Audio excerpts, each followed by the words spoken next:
Hello and welcome to the Trade Ideas Market Recap for Thursday, February the 19th. My name is Barry Anderson. I'm the moderator of the Trade Ideas Trading Room. This is the address to get into the room, and you can log in with your Facebook or your Twitter account. Okay, a little bit of a break from the norm today. I'm going to show you what I'm looking at here. This is live. The market still has about an hour and a half to go in it. And we're looking at and I noticed earlier in the day that, or in the pre-market, that it was one of the ones that was downgraded. The CEO came out with comments saying that the expected strong quote unquote headwinds in 2015 and 2016. So when you look at the daily chart, I think their earnings were a couple of days ago. I think it might have been on the 14th. Certainly this was this was the day of earnings, and then today or yesterday, I guess, and today is the follow through day. And so I'm watching this one right now. I don't know if I'm going to play it for the bounce, but typically, you see, I was alerted to it right here on the bouncers. Here it is, I at 1338 at 223. So 1338 was right around there. So you see all these red candles down, and now what I'd be looking at here is here's the bottom. Now, the only problem I find is that the bottom is now at 1312. If I want to take the trade above that last red candle, which is 1336, what's the bottom here? 1320. Actually, that's not too bad.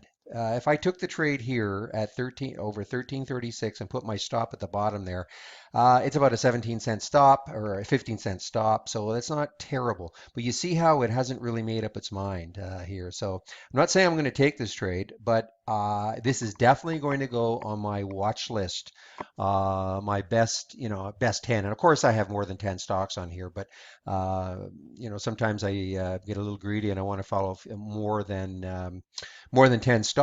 And again, it's really easy for me with trade ideas to do this because this is such a powerful instant recognition for me to see where a stock is in relation to its days range. So, and this is how I sort them. I put the stocks that are closest to the top of the days range at the top and sort them this way. So, and I'm still in this one, KN, I'm still in it, and you can see that it's about 10% below the high of the day. And but getting back to I will definitely be added to this list. Some of these stocks will come off, and some will be adding some depending on what I see when I do my evening scan tonight. But I try not to load it up too much. But again, it's pretty easy for me just to zero in on the top ones and on the bottom ones, and I kind of forget about the ones in the middle. Now, let's take a look at the ones that I did do today, and some interesting ones. Certainly some very interesting ones. CLRX. CLRX. Take a look at this. CLRX. Hopefully it's still here. Where is it? There it is. Look at the float on it. Let me just expand. Look at the float on this. 2.7 million shares in the float. So, take a look at the daily on CLRX. Okay, so first of all, look at this. So if they're what did I say? 2.7 million. So the float is turned over almost three times, two and a half times anyway, on 7.2 million shares today. And you can see that this was dropping dramatically the last couple of days, and then today it's had this big rise. And we noticed this in the pre-market. And so what I did was I didn't take it in the pre-market. Here is the opening candle. There's the 9:30. Here's all the volume coming in at 9:30. And I watched this here, and you see how it broke up above two right there, and then it came back down. And when it recaptured two, as I call it, I decided to take the trade at 205, and I exited half as it came down on this candle here at 234. Excuse me, held on. Quite a lot of consolidation right here. Nice little pop here. But then as it was coming down again, I exited the trade at 246. Now, again, if we take a look at the daily chart, I think we're going to find, let's see, why am I not seeing this? Just one second. All right, that's right. So I remember I took a look at the weekly chart, and you see right here, there's 297.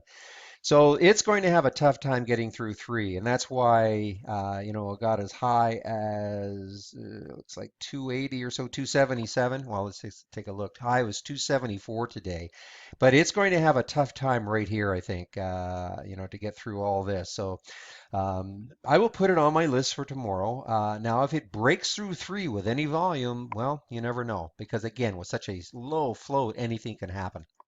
So that was CLRX. And again, we identified that in the pre-market on this action right here as it was ripping up from $1.27 all the way through two. Now the next one was SSL, and a nice shout out to Makey in the room. I don't know if I'm pronouncing you right, Makey, Mayki. And he alerted us to this at right here, actually, when it was just, in fact, it was right here, right at $37. And he asked me what my opinion of it was. And to be honest, I didn't really like it because I'm, obviously it's a bounce play of some sort. I mean, there's the close yesterday at 38, and it's not, excuse me, not a dramatic drop, but a drop nonetheless. My problem is that it's oil and gas related, and I just find that everything is too tied. If you're in a stock that is too tied to a sector, it's tougher to kind of move on its own. I mean, I like the ones, like that I. Okay, I know I is not. It's not down because the sector is down or anything happening to that sector. It's down because of earnings and bad guidance going forward. This is so wrapped up in what's happening in oil and gas that I just have a tough time with it. But nonetheless, I actually did take the trade at 37.18. I know others probably took it a little earlier than me, but I wanted to. It actually ran through 38 or 37. I'm sorry, 37.18. Ran through 37 pretty quickly, and I got into the trade at 37.18. And I exited half here at 37. I think that's 37.47, and the other half at 30. It looked like it was going to start to run, 37.50, but it stalled there. And as it came back down, I exited the other half at 37.40. So not a bad little trade. I mean, for something that I wouldn't normally take. Again, a nice shout out to Makey for bringing it to the room's attention. SBGI was a bit of a disappointment. Now, this was one that was a high flyer yesterday. Let's take a look at the daily on it. And you can see here's yesterday. Okay, now you see a huge spike way up here to 29.82 and way down here. Well, like, that's an incredibly big range, 25.46 to 29.80. So this was on my watch list. All right, it was on my watch list as something that I had to watch today, even though I don't see it here. I wonder. Oh, I know what it was. This was thumbnailed. I had this on a thumbnail chart, and I wanted to watch it. And what happened is, let's go back to the 5 minute candle or chart. So here's the opening right here. It's about 9:30 is right here. And you see how it started to rise. And when it got over 29, I thought that this was going to be this was one to take. And I guess I got a little bit greedy because it actually did get up to 29.32, but I was looking for more, to be honest. I mean, here's a spike up in yesterday to that 29.83. I was thinking maybe it could run a little bit more. Um, I don't know why TC2000 kind of screwed up today because I should have the yeah, always show, but it's not showing the pre-market data. I probably have to reload it and it would show up. But anyway, this was probably close, I think, to a pre-market price, but I thought it could go through there. Anyway, on the way down, it had a hard sell off, and I got out at 29.09. So just a little bit of profit, but certainly not what I was hoping for. And you look at the huge volume right there, and it really did nothing on it. Now, EGRX, the star of the day again. If you remember, I had traded this one yesterday, and of course, it had to be on my best 10, which is now about 25 stocks. And I had to watch this one. Tough one to get into, tough spread, but again, this is one of these bios that has a mind of its own, and when it wants to run, it's just going to run. And so I was able to get into the trade at 37.39 right here. it just popped up, got up to 39.33, and I was getting very excited here, but it pulled back and up. And then on this little pullback here, I decided to get rid of half at 38.58. I don't have it marked, but the other half I got out at 39.81, 39. So it's 39.82, but basically got out right there when it finally pulled back down to that level. I mean, it broke through 40. I mean, I was getting a little greedy. I mean, we were talking about maybe you could get up to $50. You never know. But this is still going to be on my radar for tomorrow. I mean, this is until it shows some daily weakness. And let's just take a look at the daily chart. I mean, obviously it's super extended, but if you remember stocks like Juno and Kite and all these crazy bios, it just kept going up and up and up every single day. So good idea to have this one on your radar for tomorrow too. AMC, this was a bit of a disappointment for me because let me bring back the 5-minute chart. I got shaken out of it. And now this came on my lifetime high alert. You can see it was right here. Where's AMC? There's AMC at $32. So I received the lifetime high alert on it at 32. And you see here, it poked up. There's 32.14. So I received the alert right there. It poked up and then it came back down again. And the second time it got through 32, I decided to take the trade. Took the trade at 32.09 and it immediately zoomed up for me.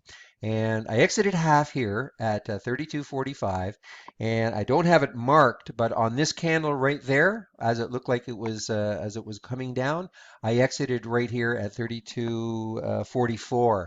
And then immediately it just basically in 5 minutes it came back up to my hold level. So this basically shook me out. I mean, it got down to 32, 38. I mean, it wasn't a catastrophic drop, but it just looked like okay.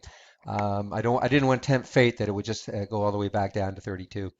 But said yesterday, patience is the key, and I definitely didn't have it here. And especially after having sold half, I really should have held on, maybe down to this level, and said, okay, I'll get out there. But anyway, I know there are some still in it, and more power to them.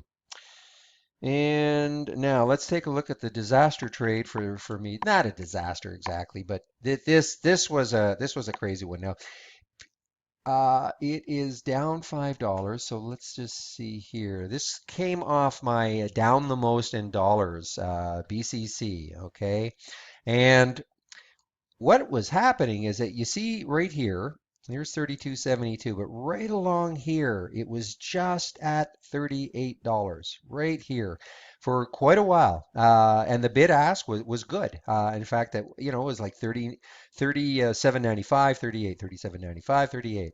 And it got to 37.99, 38 and I decided to take the trade. It looked like it was, and I would probably try to put my stop, well, probably at 39.90 if it got down there. And immediately it zoomed up to 38.30, but it was so fast that I couldn't offload any of it, and it came right back down. And then this next candle just it blew through my stop. It actually got down probably to about 30. Remember, it was that one 37.58, and it started to recover. And I was fortunate to get out at 37.83. But this is just crazy trading. I mean, from here, it's pretty good consolidation. The spread was pretty good, and so everything looked decent, and I would take this trade every single time. I mean, why not? I mean, you get a break over the whole number, and you got all this space, from 42.72, you got all this space, maybe you got a little pocket right there at 38.38 as a high, but nonetheless, this looked like this was going to be a superior trade, and but just craziness, and we all got wiped out on this, unfortunately.